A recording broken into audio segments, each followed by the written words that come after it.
صوت واحد هدي يا بحر هدي طولنا في غيبتنا ودي سلامي ودي للأرض اللي ربتنا هدي يا بحر هدي طولنا في غيبتنا ودي سلامي ودي للأرض اللي ربتنا.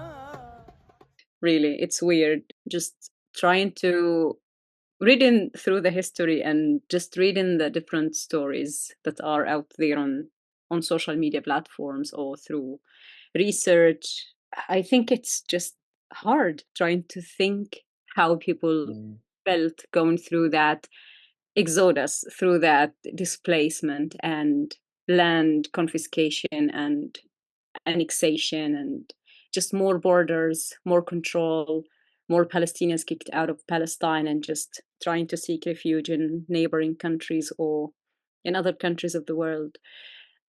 It's hard, Ryan. I don't know. I can't imagine how you feel, how your family felt leaving Palestine, and yeah, how do you feel about the Naksa?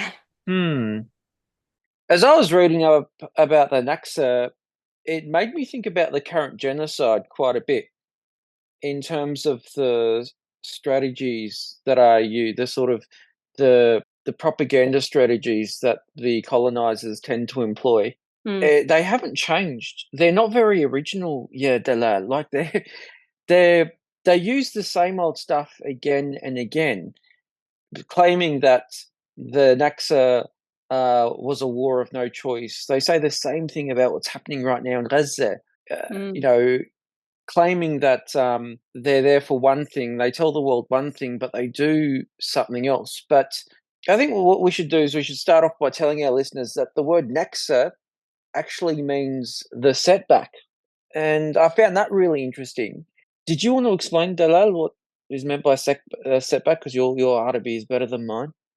Yeah, I mean, the Naksa, or as translates into the relapse or the defeat, it really, I think it was just another way to say another Nakba happened, and that mainly it's the Naksa because I think there were some high hopes that the Arab armies could be liberating Palestine and just resolving this entire, I don't want to call it issue really. I think it's because a lot of what we see today in the media, it's just calling it an issue or a conflict and that's it. But really just putting an end to the ethnic cleansing of Palestine and just the high hopes around the Arab armies and the belief that they could be the reason they end the suffering and bring back the Palestinian refugees. And but then the Naksa happened, and the Naksa is when the defeat of the Arab armies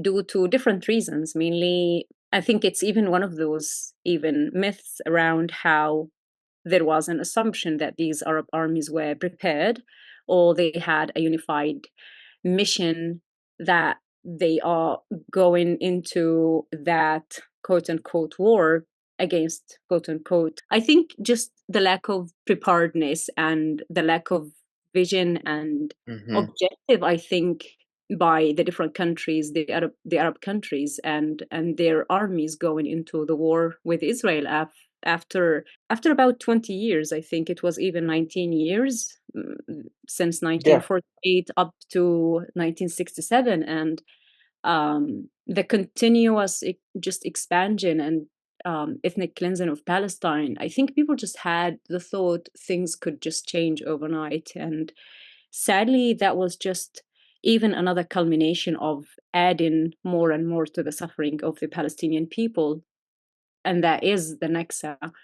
And just saying the word Naksa doesn't even, just tell you much about things, because you have to just look at how this 67 war took over the West Bank, the Gaza Strip, the Golan Heights, the annexation of the East Jerusalem, because it was already divided, and also the Sinai Peninsula. It's just looking back at that history and just looking at the map and how the map changed over the years. It should be living proof how what we see today in Gaza Strip is a continuation of the continuous expulsion, ethnic cleansing of Palestinians. Yep. Yeah.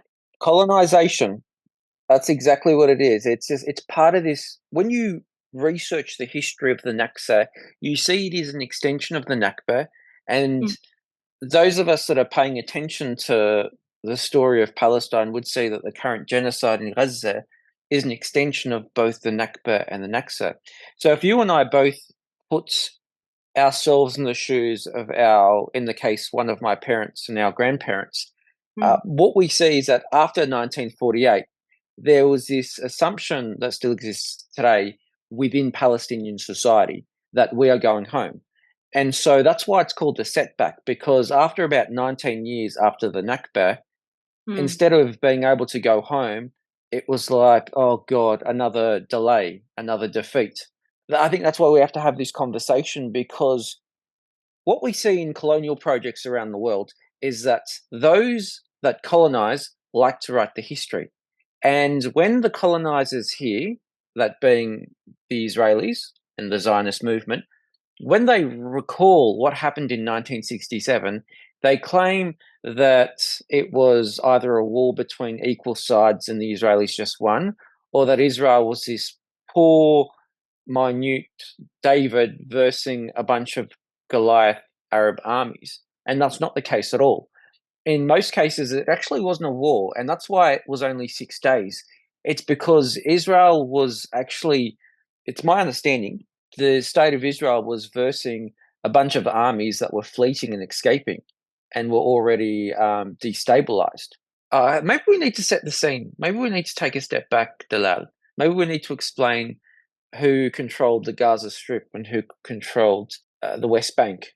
I think it's important that when we look at the 48 Nakba and the aftermath of the Nakba and how the West Bank was under the Jordanian rule and the Gaza Strip was under the Egyptian rule, and these two parts of the territory, if I should call them that, they were actually part of the partition plan that the United Nations set in the hopes of resolving what they call the question of Palestine or the Palestinian-Israeli conflict. However, with the 1967 war, it even added more, it even caused more issues when we started seeing how those territories were, if they were even the last hope of a Palestinian state, they were under the Israeli military occupation and rule. And that's why those countries specifically were involved. And it's also worth mentioning how between the 1949 and then 1956, Palestinians weren't just expelled. Some people actually attempted going back, crossing the borders. Those attempts caused deaths and killings of even more Palestinians because the Israeli forces on these borders were blocking people from coming back or crossing back into the country. So if there was any hope that this 22% of the land that was left from this 77% that was controlled in 1948, that part of the land that was, proposed in the partition plan, that was confiscated, and specifically the West Bank and the Gaza Strip, because they were under the Egyptian and Jordanian rules. That was not the case anymore. And when you look at the history, you see some remnants of these rules in terms of the kind of laws that we have in Palestine. But I think it's important when we also look at the history that we hear about the Resolution 181 of 1947 and then 242 of 1967. And these resolutions, they were attempts from the bigger body of the United Nations to resolve or try to maybe give hope to Palestinians that there is a solution for things.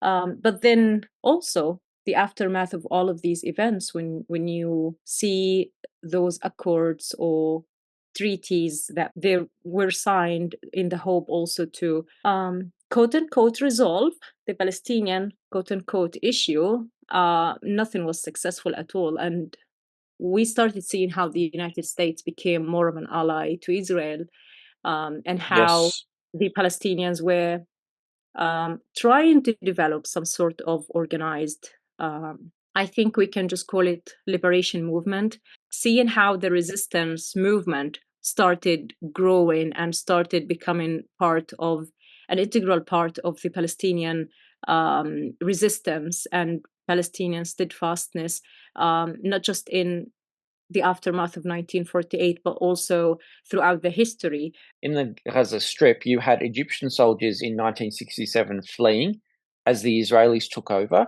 and in the West Bank and East Jerusalem, you had the Jordanians leaving, Jordanian soldiers leaving, and before they left, this is the recollection that I was told from my family, is that in some cases they went from house to house looking for civilian clothing because they were trying to get back to Jordan peacefully without being captured by the Israelis. So to me, that doesn't really tell me that it's a war. And this is what is quite common when the Israelis try and write history. They fictionalize and mythologize a lot. I mean, that's quite common. They're incredibly racist, similar to other settler colonial projects. But they also claim that there was this battle when, in fact, it was just a group of Arab armies that were taken by surprise. It's amazing how it's this idea of, you know, the war of no choice. The settler colony claimed that, you know, 1967 happened and Israel had no choice. And, you know, the questions I have is, well, if you had no choice and you had to take over the Gaza Strip, the Sinai Peninsula, the Golan Heights, the West Bank, why didn't they give it all back? But they didn't give it all back because of colonization. And this is something I learned in researching the Naksa, is that whilst us Palestinians, after 1948 to 1967, we were looking for ways to go back, the Israelis were actually quite angry with themselves about 1948. And they were angry because they wanted to take every inch of Palestine, not just the bit in between that they initially took in 1948. So from the 1960s onwards, they were looking for any excuse of trying to colonize the rest of Palestine. And so I would encourage all listeners to really think about this repetitive discourse of the no choice, the idea that the colony has no choice, because we see it play out in Gaza today, because we hear this excuse constantly: no choice but to murder civilians, no choice but to behead Palestinian babies, which is what we've seen recently, no choice but to defend the colony and starve children across Gaza. This rhetoric is really, really tiresome. It's incredibly racist, but we're hearing it over and over again, used to justify violence against Palestinian bodies, used to justify violence against human and non-human animals across the Gaza Strip. It's very, very carnivore in terms of its logic. You know, you find it. Sorry, this is just a side note. In terms of meat consumption, carnivores often say we have no choice. It's such a murderous ideology. You know, we have no choice but to consume dead animal carcasses. You know, we've got no choice but to colonize and murder several Palestinian peoples, men, women, and children. It's a very psychopathic logic of we must murder. And this is why when Israelis classify what happened in 1967 as the Six-Day War, this is a myth. It wasn't a war of no choice. It was an excuse to colonize the rest of Palestine. Israel was constructed on the ruins of another society and by the mass dispossession of another people who remain unacknowledged as just sort of obscure natives in the background, back to the desert, let them go to one of the other Arab countries. That's been the position. And we bear no... The Oslo Accords say specifically that Israel bears no responsibility for the costs of the occupation. This after 20 years, 26 years of military occupation, no responsibility. As an Israeli journalist said, he said, we took over the country in 1948 from the British. The British left us the port of Haifa, a road system, an electrical system, a large number of municipal buildings, and lots of prisons. And we could build Israel. Without that, there would be no state today. If we had taken Palestine in 1948 the way we left Gaza for the Palestinians, there would be no Israel. We destroyed the economy. We deported most of the capable people. We forced the people to live in hovels and refugee camps over a period. I mean, if anybody's been to Gaza, it's one of the most criminal places on earth because of Israeli policy of occupation. And they bear no responsibility for it. I mean, that's simply unacceptable, even for the Jewish people who have suffered so much. It's unacceptable. You cannot continue to victimize somebody else just because you yourself were a victim once. There has to be a limit. Rashid Khaldi, in his book, The 100 Years' War on Palestine, this is on, let me just try and find the page number specifically. This is on page 174 of that book. He says that the Israelis strongly believed that in 1948 they missed its opportunity to create more defensible borders. At the same time, they were romantic nationalists who regarded the West Bank as the heart of what they called ancient Israel. Without control over the West Bank, the Zionist dream would remain incomplete. And this is, of course, echoed in a book written by Ilan Pappé called The 10 Myths About Israel. And there's a whole chapter about the Naksa.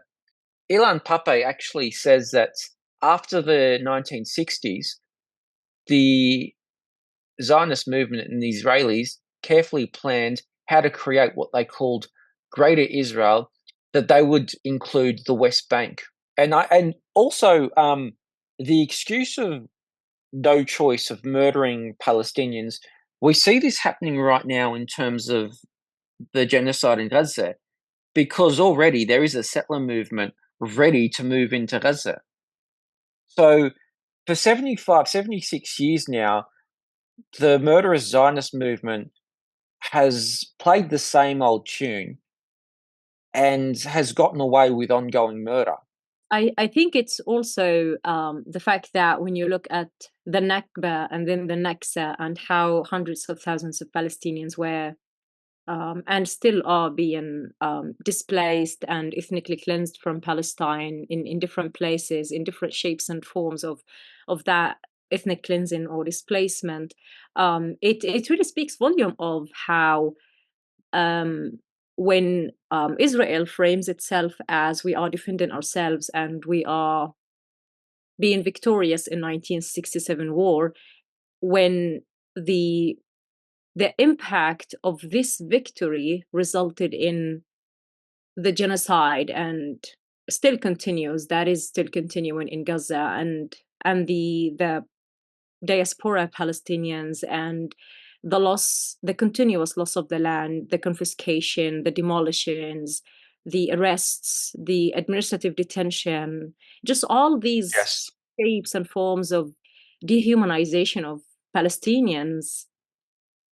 I don't know where this is going. I can't really find any reason why someone will call themselves victorious. And obviously, the 67 war was the military victory for Israel, whereas, and it was justified because they had to, they had no other chance, but really at the expense of Palestinian lives, at the expense of the confiscation and the loss of the land and the deprivation of Palestinians from the basic human right of simply living in liberty and in peace in Palestine. The 67 war, it's also one of the myths. It didn't really resolve anything for Palestinians. It even caused more losses, not just the loss of land, but even losses of lives and of families being scattered, families losing connections with their family members, and the international community. What were they doing at the time?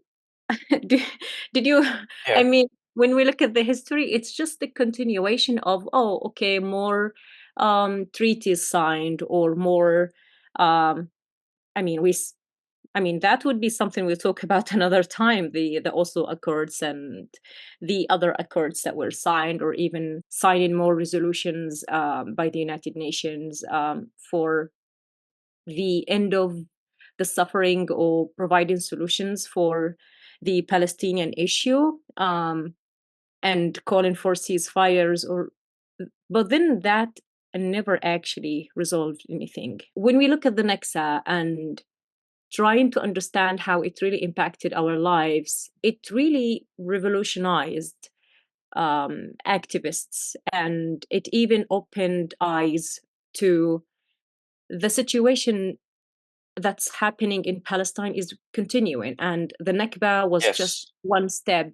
And in this podcast, we are commemorating another Palestinian icon named Edward Said. We're not just commemorating the Naksa and the aftermath of the Naksa, but also looking back at the history. A prominent figure from Palestine is Edward Said, and looking throughout the history of his life, how his family escaped the Zionist militia from East Jerusalem, and he went on to work on his academic life in now the United States. What's interesting when you look at how Professor Said responded to the Naksa is how a lot of the younger generation of Palestinians and our non-Palestinian allies, how they're responding to what's happening in Gaza right now.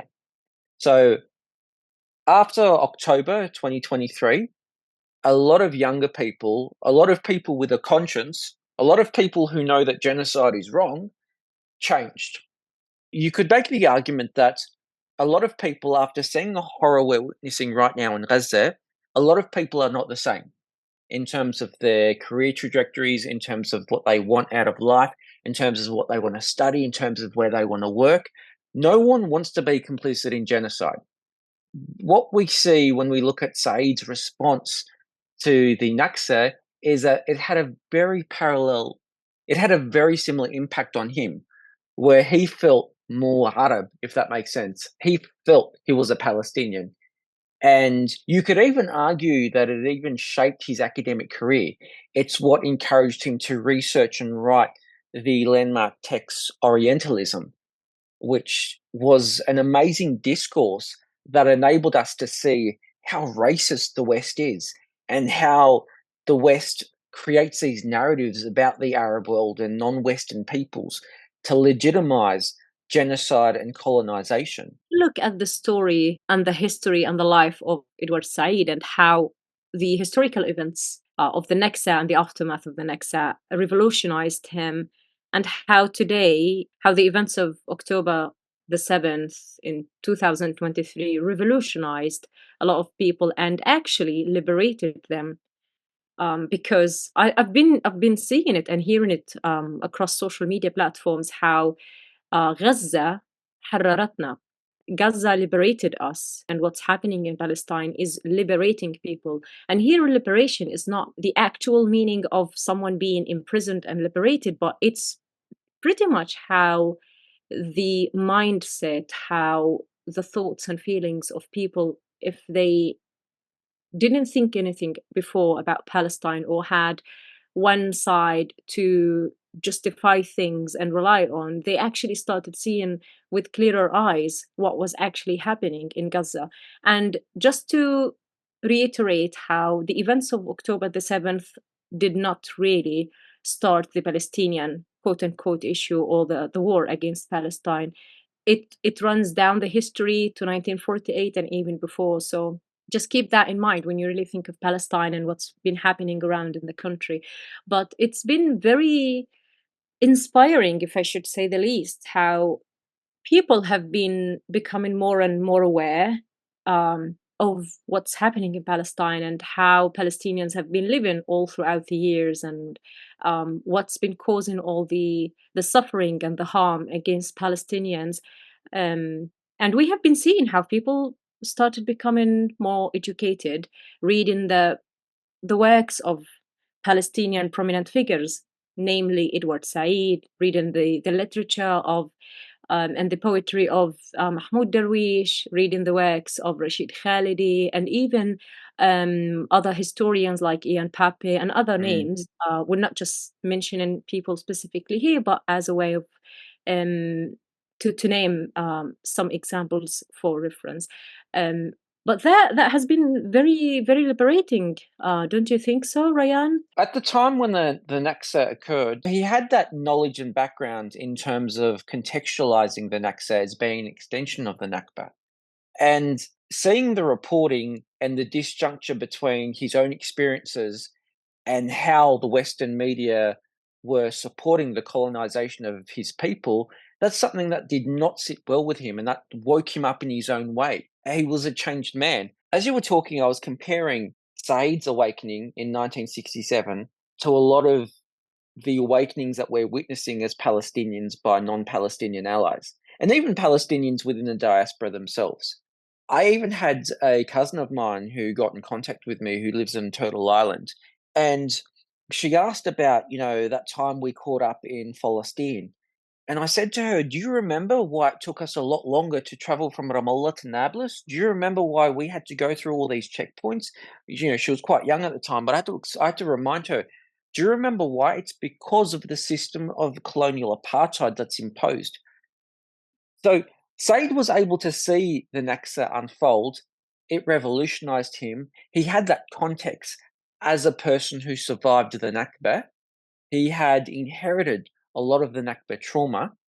And for a lot of people now witnessing the genocide in Gaza, well, they are witnessing it because they're viewing it on social media.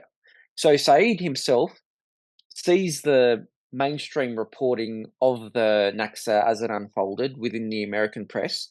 And a lot of people within Western countries are witnessing the horrible mainstream reporting about the genocide in Gaza. And they're noticing that there's this disconnect between what they're witnessing on their social media screens and what's reported in the news and by politicians. And that's what's revolutionizing them in a very, very similar way that Said was revolutionized as he witnessed the Naksa.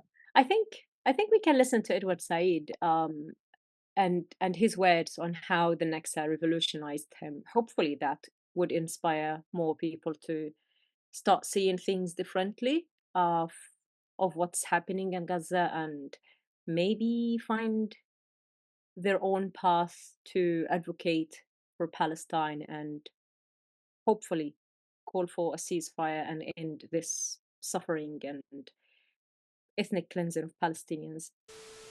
I think the really dramatic change, which I again read about, was I think 67, the War of 67, where the entire map of the Arab world changed. And for the first time, Israel, which had been confined largely to the small boundaries of the state, had sort of overflowed into Jordan, taken the West Bank and Gaza, taken the Sinai and the Golan Heights. And reading about this in America, watching it on the television, almost entirely from the viewpoint of a horrified and shamed victim, because then it was perfectly clear that I was an Arab. I mean, I couldn't go on simply being an undergraduate with this strange, to my American friends and colleagues, this strange cachet of being somehow from the Arab world, maybe from Egypt. That the whole idea of being an Arab, and then beginning to discover that that meant being a Palestinian, that all really came to the fore in 1967. I mean, that was, I would say, the great explosion. And it had a tremendous effect on my sort of psychological and even intellectual processes, because I discovered then that I had to rethink my life and my identity, even though it had been so sort of sheltered and built up in this completely artificial way. I had to rethink it from the start. And that was a process that really is continuing. I mean, it hasn't ended for me. Sometimes I just want to scream because how many times do we have to experience atrocities, genocide, massacres? Like, how many times does this have to occur to us? If I saw anyone going through this year after year after year, I wouldn't be able to get on with my day. And I think in terms of researching the Naksa, it's a realization, a horrible realization as a Palestinian, that the world doesn't care about us. That our bodies, our massacred bodies, dead Palestinian babies, dead, beheaded Palestinian babies mean nothing to the world. And it's a horribly daunting realization. Like, I know that this is the message that the world sends us.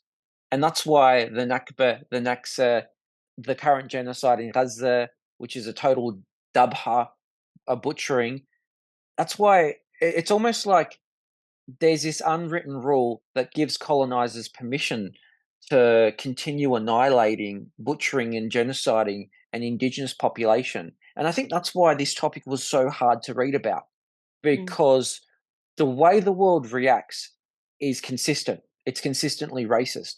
The world gives Palestinians the message that we don't matter, that our bodies don't matter, that our lives don't matter, that we are not allowed to exist. And that's something that a lot of us, that's something that all of us, we will never accept. Yeah, I mean, it's taken why can't the world just simply call and enact a ceasefire? What's taken so long? I mean, how many lives do we have to lose? How many Palestinians do we have to lose before people actually realize that, oh, a genocide is happening in Gaza?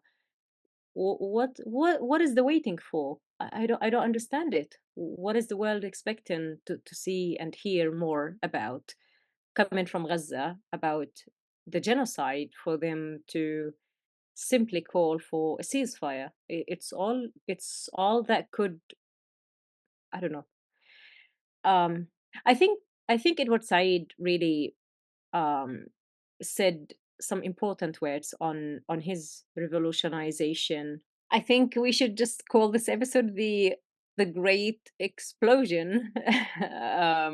Was that correct? How he said it? I think it was a great explosion. I think, yeah, that's where he was describing his awakening. Be woke, everyone. I mean, yeah, it's everyone. Lots of people dismiss this idea, usually conservatives and racists and bigots. They usually dismiss the idea of being woke. Veganism is sometimes dismissed as being woke. It's like, wake up, but we just wish that it didn't take a genocide to wake you all up to our struggle. But if you're here and you're supporting us, welcome. Ahla wa sahla. But it's what happened to him. 1967 changed Professor Said's in ways where I liked how he said he realized he was an Arab and a Palestinian, because when the West, when Western leaders, when Western narratives describe the genocide of your people as a war of no choice, or as something that has to happen in order to so-called achieve peace, what they're saying about you is that you're worthless, that you're expungible, that a dead Palestinian body means nothing. And Said read that message. That was the memo delivered to him from the West through its horrible political rhetoric about Palestinians, through its support of a fellow settler colonial society in the Middle East called Israel. And Said wasn't willing to accept that, and good on him. And we shouldn't accept that either. So, you know what I think was happening with Said? I think that he looked at the Western media reporting and he could see that they were gaslighting their audiences. They were framing a colonial project as being a legitimate war, and Said was not having a bar of it.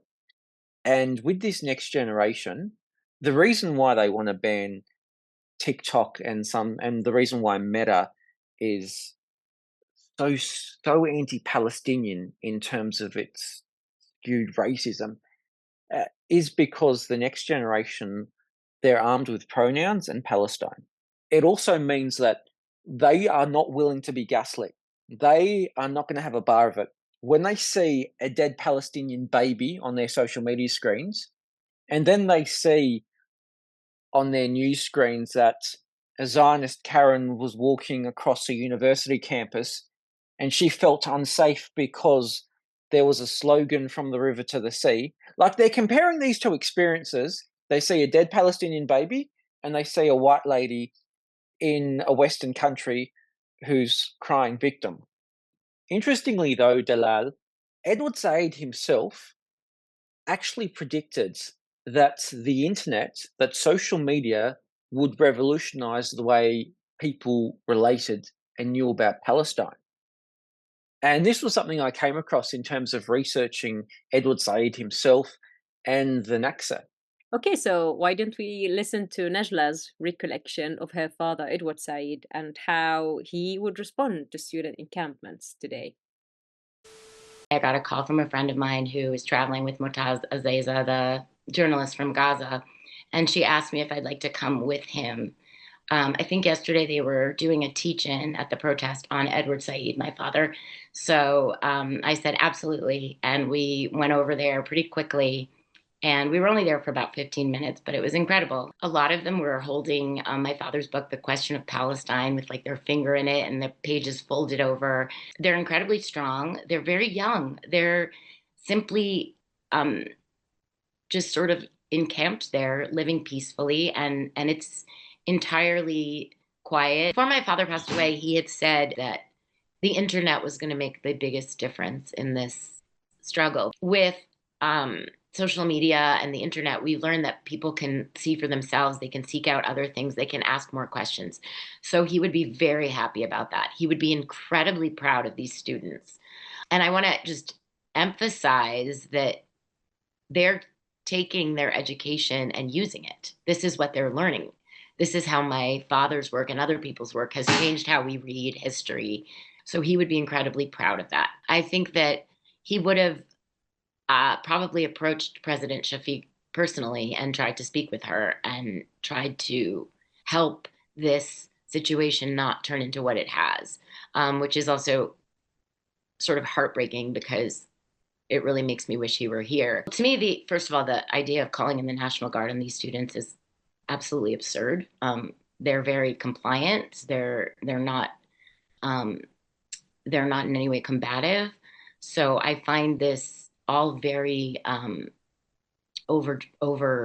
The media reports that I've seen here in the West are not at all indicative of the actual situation. I think there are a lot of infiltrators. Some have been proven to have been infiltrating, wearing Hamas headbands and trying to start trouble. They have every right to protest. This is the First Amendment. It's the most sort of heralded part of our American, culture. So I think, first of all, they have not been treated as a normal citizen of the United States should be. The fact that they were immediately arrested, some of them were suspended and they had their belongings removed. They're children. They're like 18, 19, 20 years old. Many of these students are Jewish, and it is insulting to them and the memory of their families who may have, been victims of the Holocaust to say that they are anti-Semites. I am hoping that eventually the situation will calm down, but I'm a bit concerned about the media and certain organizations sort of stoking the flames of this situation. I am deeply disappointed in the leadership of Colombia, as I think many people are. People often talk, and Joe Biden himself talks a lot about how empathetic he is. And I can't tell you how hurtful it is that his empathy seems to only apply to everyone who isn't Palestinian. It's egregious, it's blatant, and it's hurtful. I don't think I could ever forgive them, Joe Biden and his administration, for their behavior, not to mention the constant lying to our faces. But I think just putting it in the bigger picture of why vegans should really should it matter? Why should it matter for vegans, not necessarily Arabs or Palestinians, but worldwide? Why should vegans care about the Naksa, care about Palestine and Gaza? It's simply because, well, there are different reasons, but we can maybe start with the last point that you were addressing. It's really the awareness and education, being knowledgeable about what's really happening in Gaza and understanding the history of the Nakba and the Naksa, and later on the Intifadas and all that Palestinians have been experiencing. It makes a lot of sense when you understand that history and how it can easily revolutionize you, just like it did to other people as well, and how that awareness and education can simply be a mean to bring more contribution to at least having discussions and taking actions for social justice issues. This education and this awareness really contribute to having conversations and The same way we raise awareness about animal rights and environmental issues, we also raise awareness and allow room for discussions and invite conversation. And on that note as well, when you look at the Palestinian Naksa from a vegan lens, you also, hopefully that really helps you understand the intersectionality of social justice issues. Again, when you are advocating for animal rights, you are also being part of a broader commitment to social justice, because understanding the Naksa and its impact on Palestinians can be part of a holistic approach to advocating for justice and human rights for all beings, humans and non-humans alike. When you're advocating again for animal rights and for environmental issues, uh, um, you're also advocating for Palestinian rights and the support of the rights of the oppressed human communities. And it's also worth noting that, yes, the genocide is happening now in Gaza, but also there are other countries living the same uh, live in similar experiences of genocide as well, in Sudan, in Congo, to say the least. And Yes. it's really important that people become educated. And vegans, it matter. Your voices matter. The actions you take, the content you share on your social media platforms, it really can help and bring in that awareness to other people who simply fail to understand and see things the way you see them. What I really, really appreciated about a prominent vegan blogger by the name of Joey Carbstrong. A while ago, Joey Carbstrong posted his position on the current genocide in Gaza, and he wrote that, I'll just read it. I'll just read what he wrote. I want to state this publicly for the record. I'm absolutely convinced that what is happening in Gaza is in fact a genocide.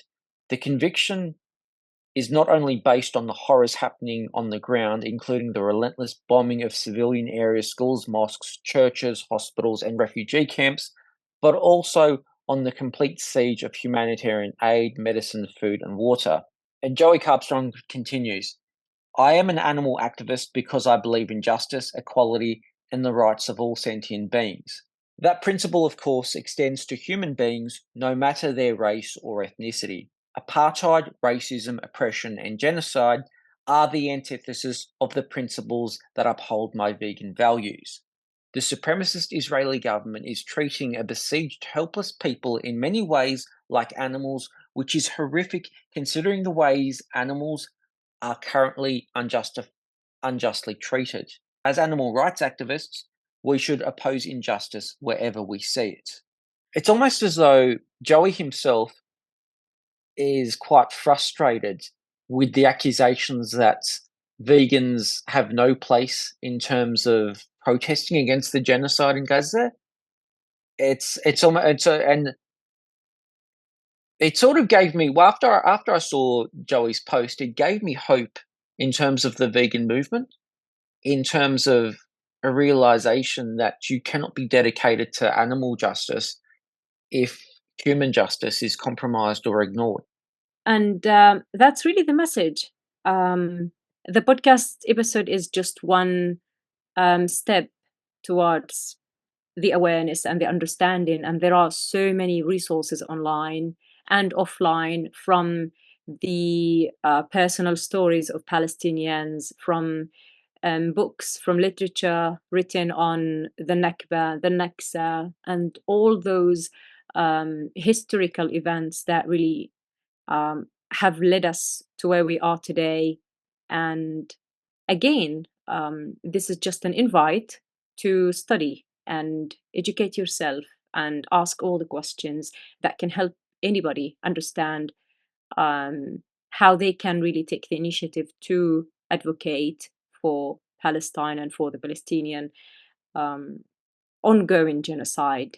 And hopefully one day we will live in a free, liberated Palestine. One day. We were there. I mean, you can't do more than that.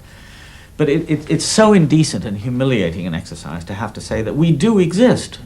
That is to say, there were villages Palestinian villages, there were Palestinian cities, there was a Palestinian society, there were Palestinian people before 1948 who were Arab and who formed a society which abruptly and dramatically in the middle part of 1948 was shattered, dismantled, destroyed by the Zionists.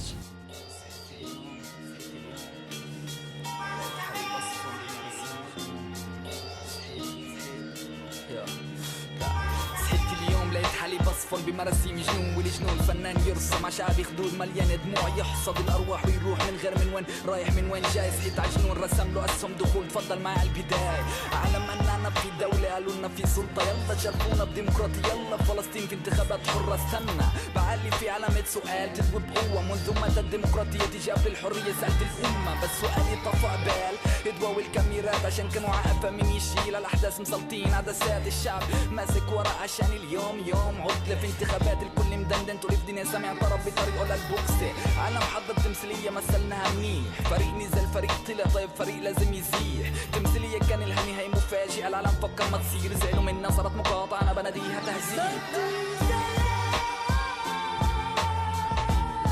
هذا البدية البدنا يا عين الفرد من وجهي عين الفرد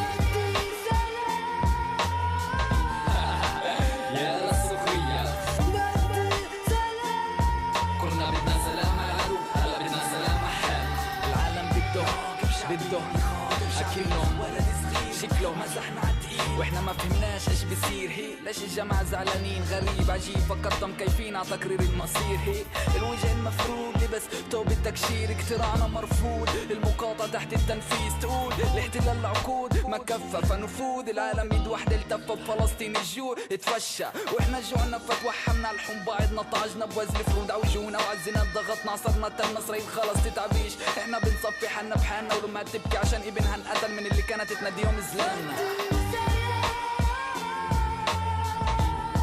هذا البدية البدنا يا عين الفرد من وجهي عين الفرد